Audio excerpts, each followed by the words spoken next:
I've also gone to great lengths to tell you about a problem that exists in too many households across Australia, and it is the issue about antidepressants and kids.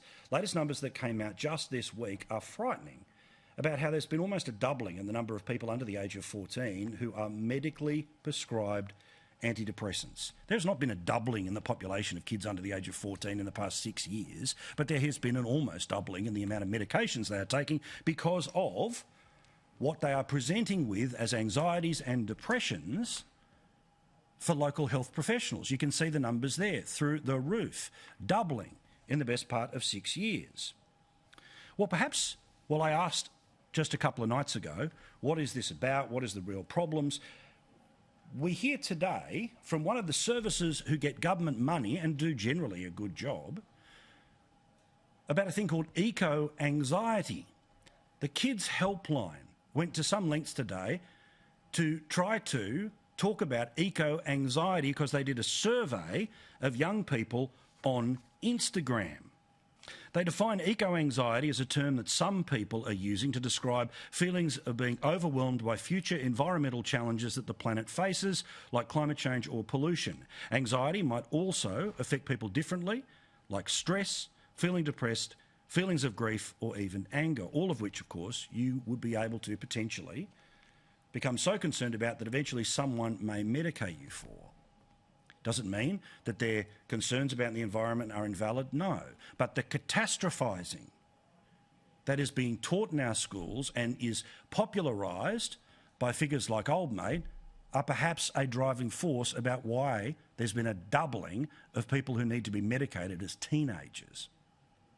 How dare you! You have stolen my dreams and my childhood with your empty words. People are suffering. People are dying. We are in the beginning of a mass extinction. So this survey of young people by the Kids Helpline also shows in some of these results, 89% of people say that they have an impact on their mental health because of climate. 86% say they're worried about environmental issues impacting their future. 79% say that they are unhappy about the adult response to the climate crisis. 81% say that they have made lifestyle choices to try to help the environment, and 71% say they would vote with the climate crisis in mind. But then once we start to get to solutions, this is what the Kids Helpline is suggesting on their website tonight. Among other things, advocacy and activism.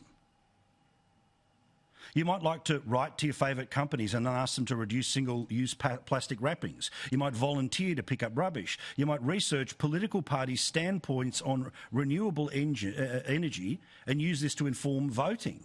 You could also join protests, although some might be illegal. This is coping mechanisms for mental health issues. Again, specifically about how to cope with the emotional stress that people like Greta put upon you, and so many people drive into our youth that literally the planet is cooked on their watch. Says, among other things, a political message. Be prepared for setbacks. Permanent change isn't just progress. It also includes setbacks. The only time setbacks are permanent is if we accept them and give up. It's okay to feel frustrated or upset about setbacks, but remember that it's the comeback that counts. So literally, the Kids Helpline is suggesting political solutions to emotional or mental health issues. What, political solutions like this? Like what happened today in Brisbane, where they blocked up the traffic because, why wouldn't they? This is the great fight of good and evil, where you must put your body on the line. Now, we all get it. Of course you can't have 7 billion people on the planet, multiple industrial revolutions, without changing our atmosphere because of the crap we throw into the air or the garbage that we've put into the rivers or into the ground. No one's pretending that's not the case.